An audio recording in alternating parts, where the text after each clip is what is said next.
izin dan karunia-Nya pada kesempatan pagi menjelang siang hari ini kita masih diberikan banyak nikmat oleh Allah Subhanahu wa Ta'ala, sehingga apa yang kemudian kita rencanakan semuanya bisa terlaksana, termasuk kepulangan anak-anak yang mungkin sudah ditunggu sejak lama, katanya 3 bulan sekali lagi. Iya, 3 bulan sekali. Oh, ke depannya 3 bulan sekali. Artinya pertemuan yang didambakan bisa terwujud.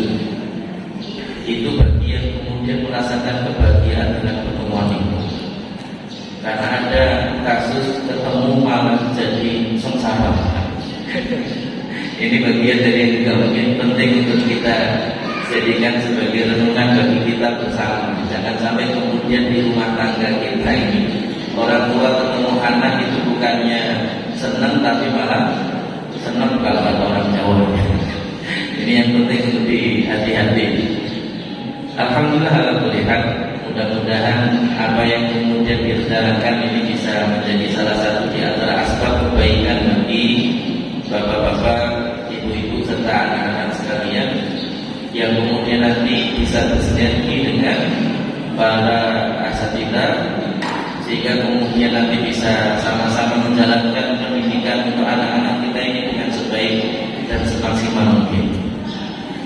Salawat dan salam juga moga tetap tercurah kepada Nabi kita Muhammad Sallallahu Alaihi Wasallam yang telah dipilih oleh Allah sebagai uswah hasanah, sehingga tak layak bagi setiap mukmin kecuali mengikuti apa yang telah beliau contohkan dan beliau suka. Hadirin yang dimuliakan oleh Allah Subhanahu wa Ta'ala, salah satu di antara tugas paling berat dalam aspek kehidupan manusia itu adalah tugas mendidik. Baik seorang suami yang ditugaskan oleh Allah untuk mendidik istrinya, sebagaimana apa yang kemudian Allah sebutkan di dalam firman-Nya, Ar-rijalu qawwamuna 'ala an-nisa bima faddalallahu ba'dahum 'ala ba'din wa bima anfaqu min amwalihim.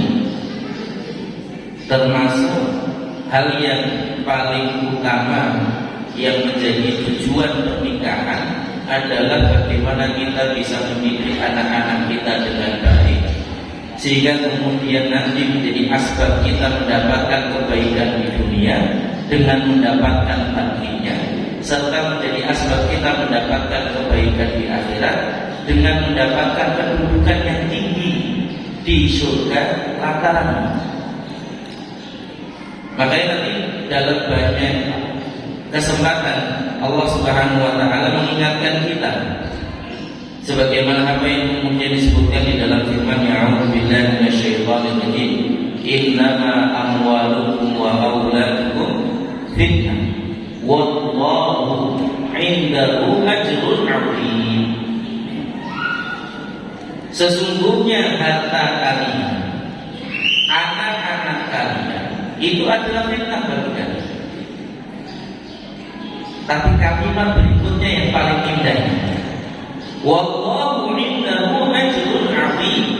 Sesungguhnya Allah itu memiliki pahala yang besar bagi mereka yang mampu mengatur harta serta anak-anaknya tadi itu sehingga tidak menjadi. Nah, ini penting untuk kita jadikan sebagai renungan bagi kita. Kita tidak sedang membahas tafsirnya, tapi kita sedang membahas tadabbur dari ayat ini, bahwa sedemikian besar ujian yang Allah berikan kepada kita dari setiap kesulitan yang kemudian kita hadapi di dunia. Yang paling besar dan paling berat itu justru adalah terkait 2 hal. Satu, harta. Yang kedua adalah anak. Banyak orang yang kemudian tidak lulus ketika difitnah dengan harta. Banyak orang yang tidak lulus ketika kemudian difitnah dengan anak-anak. Itulah kenapa kemudian Allah menjanjikan wallahu indahu ajrun 'azim. Allah menjanjikan bagi mereka yang kemudian mampu melalui ujian harta sekaligus ujian anak-anak tadi itu dengan pahala yang besar. Dan ini bagian dari yang harusnya menjadi motivasi bagi kita para orang tua. Ibarat sebuah bisnis, anak itu adalah investment, anak itu adalah investasi. Ketika kemudian kita berbisnis itu kita berinvestasi ingin mendapatkan keuntungan lebih dari modal yang sudah kita keluarkan, maka memiliki anak dan mendidiknya itu juga sebuah investasi panjang yang kemudian harapannya kita mendapatkan baktinya ketika kemudian kita di dunia, dan kita mendapatkan kebaikan asbabnya dengan mendapatkan tempat tertinggi nanti di surga lantaran kesolehan anak-anak kita. Ini investasi luar biasa. Dan ini bagian dari yang harusnya menjadi perhatian kita para orang tua, bahkan bahwa tujuan mendidik itu bukan hanya menyampaikan ilmu, bukan hanya tentang bagaimana ilmu maklumat untuk kemudian menjadikan anak-anak kita memahami ini, memahami itu, bukan semata-mata itu maksudnya.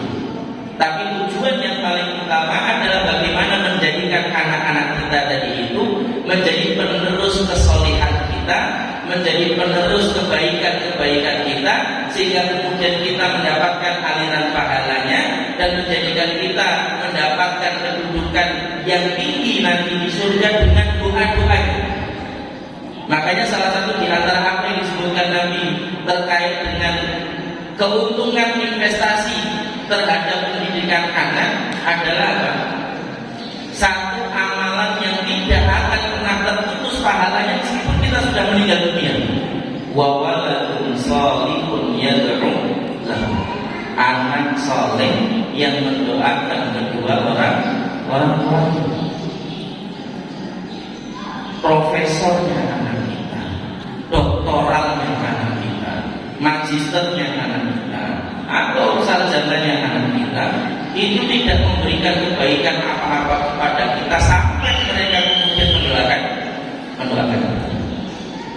Dan itu hanya akan didapat bagi mereka orang tua yang berhasil mendidik anak-anak yang menjadi anak-anak yang soleh. Itu tujuan utama. Dan ini menjadi bagian dari salah satu di antara apa yang kemudian Allah firmankan, tadabbur dari apa yang Allah firmankan di dalam ayat ini tadi. Wallahu indahu ajrun 'azim.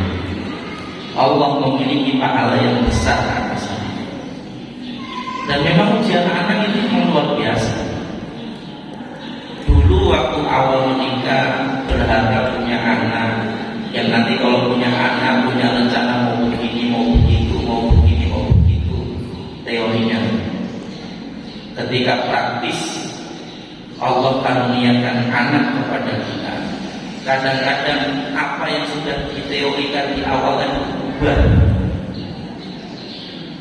Dan itu hampir keluhan seluruh orang tua. Hampir saya bilang, tidak semua, tapi hampir semua orang tua mengeluhkan yang sama. Dan ini bagian dari yang kemudian menjadi tanggung jawab kita bersama, bagaimana membahu ya, untuk kemudian menjadikan anak-anak kita anak-anak yang soleh. Dan itu perangkatnya sangat banyak yang kemudian kita butuhkan.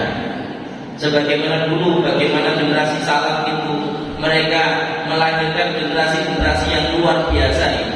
Itu juga hasil proses dan penggunaan perangkat yang banyak tadi itu dengan baik. Maka nanti kalau kita tengok sebuah kitab yang berjudul Atfalul Muslimin Kaifa Rabbahum Nabiyyun Amin, anak-anak kaum muslimin yang dididik oleh Nabi SAW. Penulisnya itu menyebutkan banyak hal yang kemudian perlu untuk jadi perhatian kita terkait mendidik anak-anak kita. Bahkan dalam Islam diajarkan dari sejak lahir saja doanya sudah istimewa. Ini juga jadi catatan Kalau kemudian kita mendapati saudara kita punya omongan baru, jangan doa sembarangan. Nabi sudah ajarkan doanya. Ya. Kalimatnya sangat indah. Barakallahu laka fil mawhubilak wa syakartal wahid wa balagha syuddahu wa zidta birrahu.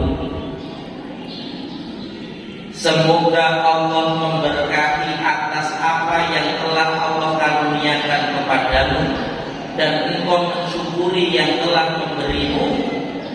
Dan ketika dia mencapai usianya nanti, dia berikan baktinya itu kepada. Dan ini bagian dari doa yang luar biasa, Pak. Bahkan baru lahir saja, anak kita sudah didoakan agar berbakti kepada kita. Bahkan bukan dimulai dari itu, Pak. Dimulai dari makan. Makan saja kita doanya ketika menghadapi hidangan makanan di depan mata kita. Itu kan doanya sudah keberkahan juga. Allahumma barik lana fima razaqtana wa qina adzabannar. Kenapa pernah ditambahkan bagian wa qina adzabannar tadi, bagian reba? Ya Allah, berkatilah apa yang telah Engkau rizkikan kepada kami. Allahumma barik lana fima razaqtana wa qina adzabannar. Dan jagalah kami dari api neraka. Menunjukkan bahwa apa yang kita makan itu betul-betul dari yang halal, supaya nanti kalau kemudian Allah mengaruniakan kepada anak, betul-betul tumbuh berdasarkan makanan yang halal tadi itu, sehingga kesolehan itu mungkin kemudian dia dapatkan. Jadi salah satu di antara asbab anak soleh yang paling utama itu adalah apa? Makanan halal. Penting, catat baik-baik. Ya. Ketika menikah, didoakan keberkahan lagi. Barakallahu laka wa baraka alaika wa jama'a bainakuma fi khairin. Semoga Allah memberkahimu ketika kamu senang. Semoga Allah memberkahimu ketika kamu susah, dan mengumpulkan kalian berdua dalam kebaikan. Jadi kumpulnya itu baik, dan dalam kebaikan, dan mengerjakan kebaikan serta saling menasihati dalam kebaikan. Itu kumpul yang indah. Makanya tadi benar juga ada wasiat bahwa nanti kalau anaknya pulang, tolong dinasihati. Ini catat baik-baik, itu salah satu di antara rangkaian dari asbab keberuntungan kita di dunia, Pak. Wal 'asr innal insana lafi khusr illa alladziina aamanu wa 'amilus shalihat wa tawassaw bil haqq wa tawassaw bis sabr. Salah satu di antara asbab keberuntungan kita di dunia yang menjadikan kita tidak termasuk dalam golongan orang-orang yang merugi adalah apa? At-tawassaw, saling berwasiat, saling menasihati. Bahkan dalam hadis yang lain Nabi sallallahu alaihi wasallam menyebutkan ad-din an-nasihat. Din ini semuanya nasihat. Lillahi wa li rasulihi wa li a'immatil muslimin wa 'ammatihim. Bagi Allah, bagi Rasulnya, bagi pemimpin kaum muslimin, dan bagi seluruh kaum muslimin. Dan ini bagian dari yang penting untuk kita jadikan sebagai renungan bagi kita. Disebutkan di dalam sebuah hadis dari Khawlah bin Hakim radhiyallahu anhu. Qala Rasulullah sallallahu alaihi wasallam, innal walada madkhalatun majbanatun majhalatun mahzanatun. Sesungguhnya anak itu makholah, asbab seseorang jadi bakhil. Bakhil itu apa? Pelit. Ya. Majbanatun, asbab seseorang menjadi pengecut. Majhalatun, asbab seseorang menjadi bodoh. Mahzanatun, asbab seseorang mengalami kesedihan. Disebutkan oleh Imam Al-Nawawi menjelaskan hadis ini. Maqalatun bil mali ala al-infaqihi fi wujuhi mimpi kula. Anak itu bisa menjadi asbab seseorang pelit dengan hartanya untuk disedekahkan di jalan-jalan yang bisa mendekatkan diri kepada Allah Subhanahu wa taala. Majbanah menjadi asbab orang tua itu pengecut untuk melakukan hijrah dan jihad. Kadang-kadang salah satu asbab seseorang terhalang dari kebaikan dan amal soleh itu kadang-kadang anaknya. Ibunya sudah siap, sholat sudah pakai mukena, semuanya sudah siap, tinggal takbir Allah Akbar, anaknya nangis. Jadi sholat atau jadi nolong anak? Ini bagian dari contoh sederhana bahwa apa yang kemudian kita alami dengan anak kita itu ujian juga bagi kita. Di satu sisi anak itu menjadi nikmat, tapi nikmat itu juga sekaligus menjadi ujian. Makanya renungkan firman Allah Subhanahu wa taala, "Wa lanabluwannakum bil khairi wasyarri fitnah." Sungguh kami akan uji kalian dengan kebaikan dan juga keburukan sebagai fitnah. Menunjukkan bahwa kaya itu ujian, sebagaimana miskin juga ujian. Punya anak itu ujian, sebagaimana belum dikaruniai anak juga ujian. Diberikan kemampuan itu ujian, sebagaimana tidak diberikan kemampuan itu ujian. Bahkan seluruh rangkaian dari isi kehidupan kita di dunia ini adalah ujian. Makanya dunia itu disebut oleh para ulama sebagai apa? Darul bala, tempatnya kita mengalami ujian. Untuk apa? Liyabluwakum ayyukum ahsanu amala, untuk menguji siapa di antara kita yang paling baik amalnya. Majhalatun, kadang-kadang anak juga menjadi asbab orang tua itu bodoh karena dia terhalang dari menuntut ilmu lantaran anaknya. Harusnya bersyukur kita di Janing Pos ini bahkan disediakan medianya untuk orang tua itu bisa menuntut ilmu dengan adanya kajian orang tua. Mudah-mudahan maksudnya bukan hanya sekedar jemput anak saja, gitu maksudnya. Karena memang kesini memang niat untuk menuntut ilmu. Karena kita butuh ilmu itu, Pak. Sekarang ini banyak orang yang siap jadi orang tua, tapi tidak memiliki ilmu yang layak untuk menjadi orang tua yang baik. Makanya hari ini yang lagi marakkan ilmu tentang parenting. Bagaimana kemudian menjadi mengilmui diri untuk menjadi orang tua yang baik bagi anak-anak. Padahal Nabi sudah ajarkan itu dari dulu. Karena banyak kita menikah ini bukan karena persiapan. Yang diperhatikan dari persiapan menikah itu hanya persiapan materi saja. Duitnya udah siap belum, rumahnya udah siap belum, maharnya udah siap belum. Cuma itu saja yang dipikirkan terkait dengan pernikahan. Jarang yang sampai memikirkan terkait dengan keilmuannya sudah siap belum, mentalitasnya sudah siap belum di dalam menikah. Jangan sampai kemudian menikah siap bila punya anak bubar. Dan itu nggak satu dua kasusnya. Jadi ini bagian dari yang juga penting untuk kita jadikan sebagai pelajaran. Maksudnya anak juga menjadi asbab kesedihan bagi orang tua. Apalagi ketika kemudian anaknya durhaka, itu kesedihan tersendiri.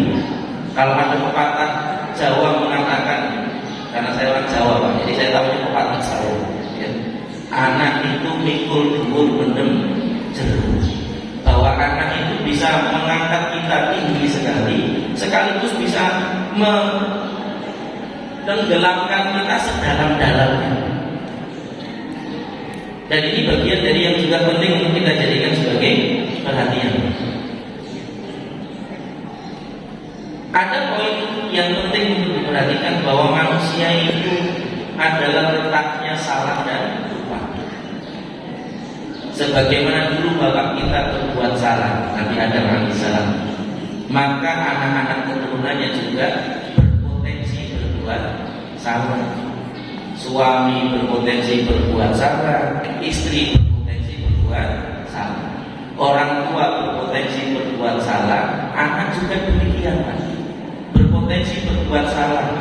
Maka salah satu di antara poin penting di dalam mendidik anak adalah bagaimana kita menganulir kesalahan itu dan meluruskannya supaya kemudian dia berhati-hati dari melakukan kesalahan yang sama di waktu yang akan datang. Itu tujuannya.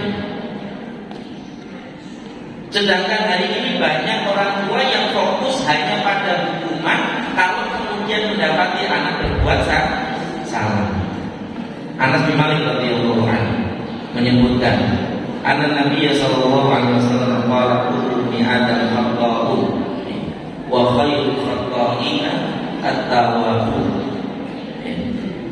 Setiap anak Adam, kata Nabi sallallahu alaihi wasallam, itu adalah orang yang berulang-ulang berbuat salah. Adam dan anak-anaknya itu adalah makhluk yang berulang-ulang berbuat salah. Kata Nabi SAW, wa khairul khata'in, dan sebaik-baik orang yang berbuat salah itu yang bertaubat kepada Allah Subhanahu wa taala.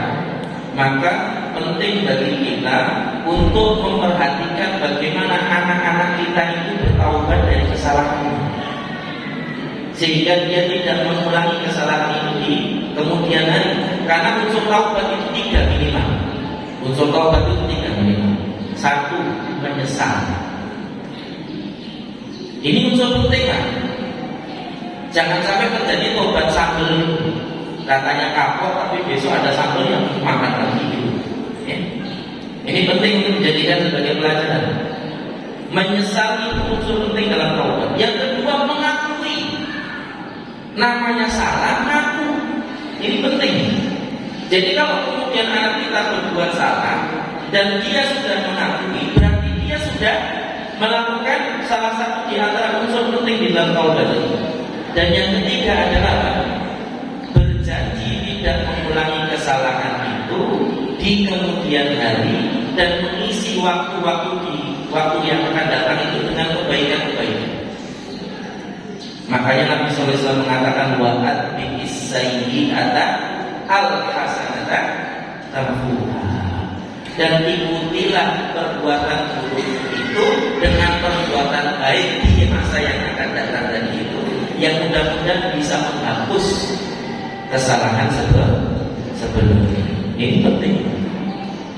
Kita lihat bagaimana contoh Nabi Shallallahu Alaihi Wasallam meluruskan kesalahan. Sebentar ini sampai seberapa? Sampai seberapa? 11:10. Oke. Tapi saya percepatnya. Disebutkan dari Ya'is bin Tafah al-Ghifari an Nabi radhiyallahu anhu qala bainama ana muntajibun fil masjid ala batihi rajulun yufarriquni bi rijlihi. Saat aku tertidur di masjid dalam keadaan tengkurap, ala bati, perutnya di bawah. Tiba-tiba aku merasakan ada seorang laki-laki yang menggerakkan badanku dengan kakinya, kayak gini, ya. Digerakkan kakinya. Ya. Faqala inna hadhihi raj'atu, inna hadhihi raj'atan yaqwadullah, yaqwadullah. Ini adalah posisi tidur yang dibenci oleh Allah Subhanahu wa taala. Lalu kemudian perawinya mengatakan, "Fa'ala itu aku melihat ternyata itu adalah Nabi Sallallahu Alaihi Wasallam." Wa fi riwayat hadhihi raj'atu ahli nar. Dalam riwayat lain disebutkan ini adalah posisi tidurnya ahli neraka. Dan ini bagian dari yang juga penting untuk diperhatikan oleh orang tua. Jadi kalau lihat anak tidur jangan senang dulu, Pak. Lihat dulu tidurnya tengkurap apa? Rumah itu bahasa Indonesia terletak. Apakah dia tengkurap atau terletak? Karena tidur tengkurap itu dilarang di dalam Islam. Ya. Dan ini bagian dari yang juga penting untuk diperhatikan. Dan orang tua harus peka dengan kesalahan-kesalahan dan hal-hal yang tidak diperkenankan di dalam Islam tadi. Untuk peka itu caranya gimana Pak? Satu, harus tahu. Kalau sudah tahu, dilatih kepekaan. Ini penting. Dan untuk tahu ya wajib menuntut ilmu. Kalau nggak menuntut ilmu ya nggak pernah tahu. Dan ini bagian dari yang kita penting untuk diperhatikan. Ya. Kemudian contoh yang kedua dari Fadl bin Abbas radhiyallahu anhu. Ya. Al-Fadl bin Abbas itu putranya Al-Abbas bin Abdul Muthalib, masih saudaranya Abdullah bin Abbas. Ya. Kuntu radifa Rasulillah sallallahu alaihi wasallam min jambi Musdalifah ila Mina. Arkabu khalfahu wa bainahu wa yasiru ila in arada lahu aqrabiyun mutifan ibnatan lahu jami'an. Ini kasus banyak anak laki-laki. Ini orang tua perlu peka. Ya.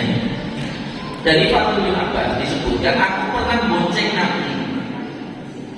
Bonceng itu kalau untuk anak-anak yang belum balik itu ditaruhnya di depan. Tapi kalau anak yang sudah balik ditaruhnya di belakang. Ya. Motor, unta, kuda sama, cara boncengnya begitu. Ya. Disebutkan di sini, ketika aku berjalan dari Musdalifah menuju Mina dan aku naik di belakang Nabi SAW tadi itu, tiba-tiba ada seorang Arab Badui berjalan bersama dengan anak perempuannya yang cantik. Nah ini seluruh laki-laki itu pekanya di situ. Ini penting untuk diperhatikan. Ya.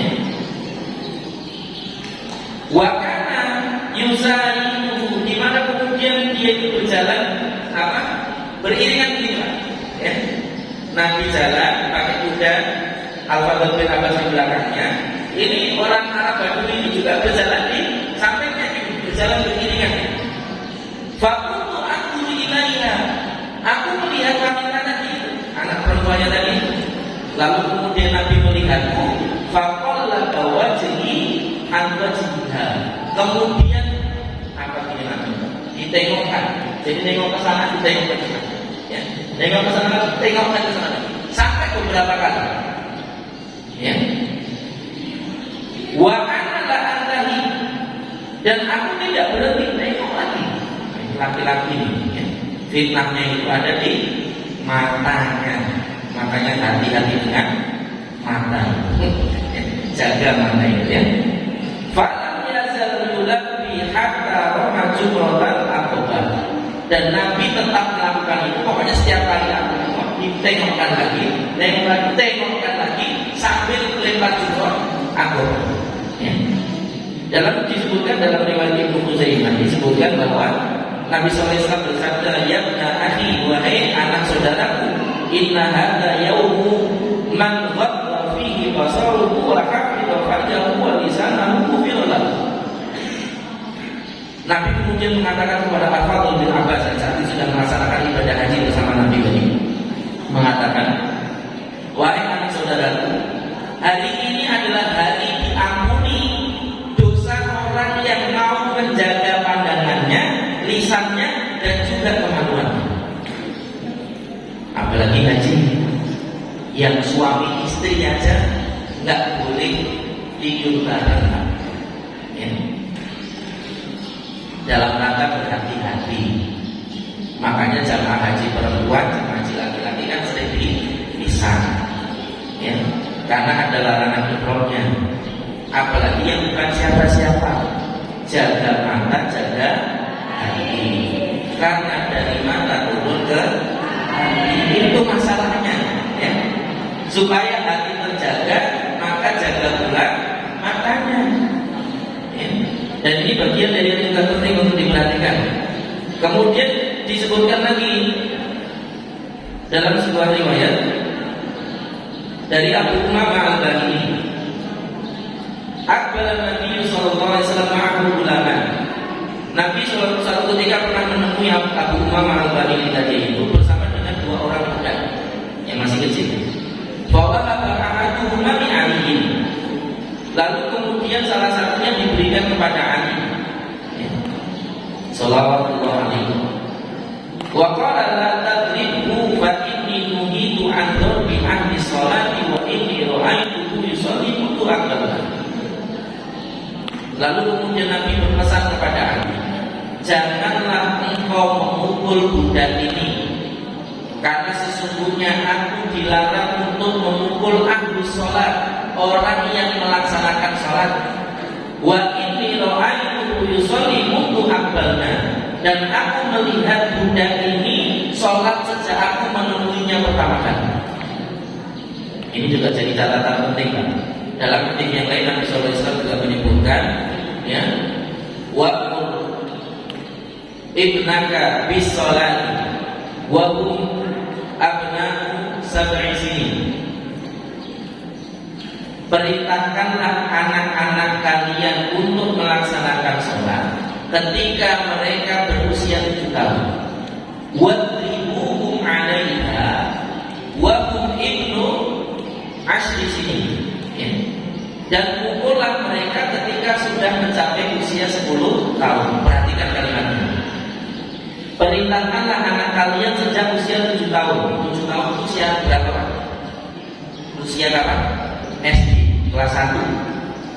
Jadi jangan pernah menganggap anak kelas 1 SD masih kecil dia sudah harus diperintahkan sholat. Penting dicatat. Kadang-kadang banyak orang tua yang memberikan permakluman, gak apa-apa, masih kecil belum sholat, gak apa-apa. Masih kecil itu kalau dia masih TK, fine, tidak ada masalah. Tapi kalau sudah SD itu sudah diperintahkan oleh Nabi agar kita memerintahkan anak kita sholat. Dibiasakan selama 3 tahun sampai usia 10 tahun, baru kemudian Nabi mengatakan wadribuhum 'alaiha, pukullah anak tadi itu ketika dia enggan melaksanakan sholat ketika usianya sudah 10 tahun. Berarti sudah dibiasakan kurang lebih 3 tahun kan? Kalau sudah terbiasa 3 tahun, kira-kira masih meninggalkan sholat atau enggak? Kemungkinan kecil. Yang kadang-kadang banyak orang tua waktu kecilnya dibiarkan saja, giliran gedenya marah-marah terus sholat. Mana lagi bapaknya nggak pernah datang ke masjid, anaknya yang disuruh ke masjid sana sholat, bapaknya di rumah. Jadi bapak soleh. Ini masalah ini. Ya. Yang sholatnya di rumah itu yang soleh apa? Kalau yang soleh itu sholatnya di masjid. Ini penting untuk dicatat. Ya, jadi kalau nggak mau jadi solihah, ya, jadi sholatnya di masjid. Ini penting untuk diperhatikan. Ya. Jadi dipukulnya itu karena tidak mau sholat. Itu pun setelah dilatih selama 3 tahun. Dan hampir-hampir dalam sejarah kan, ketika anak itu sudah dibiasakan selama 3 tahun tadi, hampir-hampir tidak pernah kena pukul. Kenapa? Ya dia udah terbiasa. Dan ini bagian dari yang juga penting untuk diperhatikan, bahwa mengajarkan sesuatu itu, dan ini salah satu hal yang penting dalam pendidikan adalah hal yang paling urgent dalam pendidikan itu bukan tentang apa yang dilakukan dan bisa dilakukan, tapi apa? Tulu muddatit tarbiyah, panjangnya masa pendidikan, menunjukkan bahwa masa pendidikan itu bukan setahun, 2 tahun, 3 tahun kan? Itu hanya sebagian dari masa pendidikan. Iya. Masa pendidikan itu minal mahdi ila lahdi, dari sejak dalam buaya sampai masuk liang lahat, itulah masa pendidikan, Pak. Maka jangan pernah merasa kalau anak sudah sarjana hilang tanggung jawab pendidikan kita. Tidak. Fatimah, Ali ketika dua-duanya menikah, Nabi itu masih mengetuk pintu Ali setiap malam. Assalamualaikum, Ali sudah bangun? Sudah. Lalu kemudian ditinggalkan. Sedangkan kita yang sama anak sudah SMA, ya, nggak pernah diketuk-ketuk itu kamarnya. Ya. Padahal kewajiban orang tua untuk mengingatkan anaknya. Bahkan aslinya kewajiban pendidik itu kewajiban orang tua aslinya, yang kemudian didelegasikan kepada sekolah dan para guru, para ustaz dan ustadzah. Dan ini bagian dari yang juga penting, karena kita mendelegasikan tugas, berarti kita harus bekerja bekerja sama. Dan ini bagian dari yang harusnya diperhatikan oleh setiap orang tua. Ini penting untuk jadi perhatian kita. Ya. Apa saja kaidah-kaidah kemudian kita bisa meluruskan kesalahan anak tadi itu. Ya. Ini penting juga untuk diperhatikan. Satu, tidak memukul anak sebelum 10 tahun, meski dalam urusan sholat, apalagi selain sholat. Penting catatan. Jangan ringan tangan, dikit-dikit plok, dikit-dikit pak, gitu kan. Apalagi kalau orang tua dulu asal ngeyel, ikat di pohon pisang, bawa orang. Ya. Pokoknya namanya sapu patah itu udah berkali-kali. Ya. Dan ini bagian dari yang juga penting. Kalau dulu penggaris kayu mistar itu yang patah. Ya. Ya. Kalau enggak penghapusnya hilang. Penghapus dulu kan penghapus kayu Pak. Nah ini bagian dari luar biasa memang. Tapi ya yang hasilnya juga mentalitasnya juga luar biasa. Ya. Kemudian yang kedua, meminimalisir pukulan sebagaimana kadar garam dalam masakan. Catat di kaidahnya. Pukulan dalam pendidikan itu Pak, ibarat garam dalam masakan. Kira-kira kalau garamnya kebanyakan rasanya apa? Nah, pinter deh. Rasanya asin. Dan asin itu enak dimakan enggak? Enggak enak. Begitu juga anak-anak kita. Kadar pukulannya harus sesuai. Tidak boleh terlalu berlebihan. Kemudian yang kedua, yang ketiga, memukul itu hanya mengenai kulit, tidak sampai biru.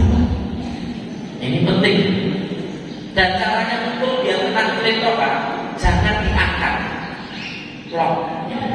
Ya. Jangan diangkat begini. Kalau diangkat begini jelas kalau nggak merah minimal biru. Penting ini. Memukul yang menyiksa dengan memukul mendidik itu pukulnya beda. Makanya dulu para alim itu Pak, itu terkenal dengan tongkatnya. Tongkat. Jadi kalau dia duduk mengajar itu ada tongkat dipegang. Kira-kira ada yang kurang pas, top gitu. Top sekedar dipukul begini saja, bukan dipukul begini. Ini bagian dari yang juga penting untuk diperhatikan. Ya. Kemudian tidak menggunakan cambuk atau tongkat yang besar dan keras. Itu pun untuk hukuman hudud. Hukuman hudud dengan tahu? Hukuman hudud itu seperti kalau seseorang berzina, kemudian dia dicambuk, atau seseorang mencuri, kemudian dia dicambuk yang sampai tingkatan potong tangan, atau hukuman-hukuman tertentu yang dengan cambuk. Itu tidak boleh pakai cambuk yang baru, yang masih kaku keras, yang ada ikatan ujungnya ini. Tapi juga tidak boleh pakai cambuk yang sudah pecah-pecah banyak. Yang itu kalau kena Pak, itu sakitnya nyebar. Ya. Tapi pakai cambuk yang sudah dipakai lama, ujung ikatannya sudah hilang tapi belum pecah. Itu pun mukulnya tidak boleh diangkat begini. Dan mukulnya seperti ini. Cuma sebagai peringatan. Ya. Tidak mengangkat tangan terlalu tinggi sehingga keras dan menyakiti. Sampai termasuk mukul istri. Ketika istri melakukan khusus nanti dalam surat An-Nisa ayat 34 itu kata para ulama ahli tafsir, diriwayatkan dari Ali bin Abi Thalib, mukulnya pakai kayu siwak. Jangan tahu kayu siwak?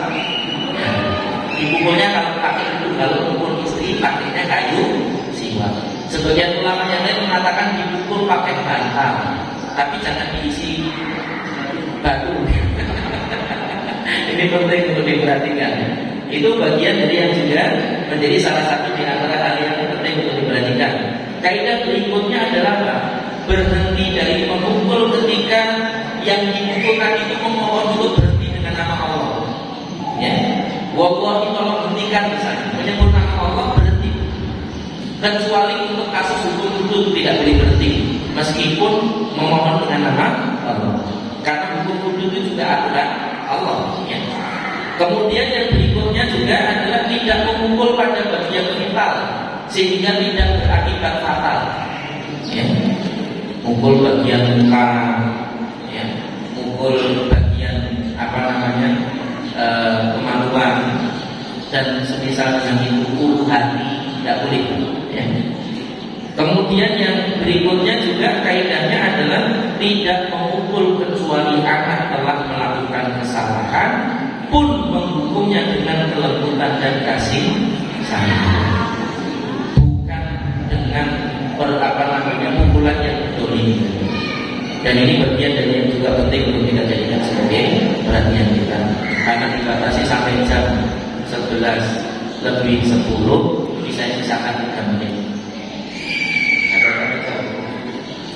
Oh ya, ya.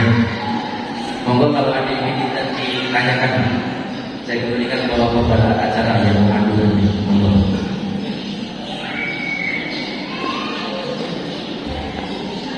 Ada Bapak Ibu? Kayaknya sudah paham semua ini. Atau sudah gelisah ingin sudah takut ini. Ya. Dan kalau gitu saya tuturkan ya. Demikian barangkali yang dapat kita kaji bersama-sama pada kesempatan siang hari ini, mudah-mudahan bermanfaat untuk kita semuanya.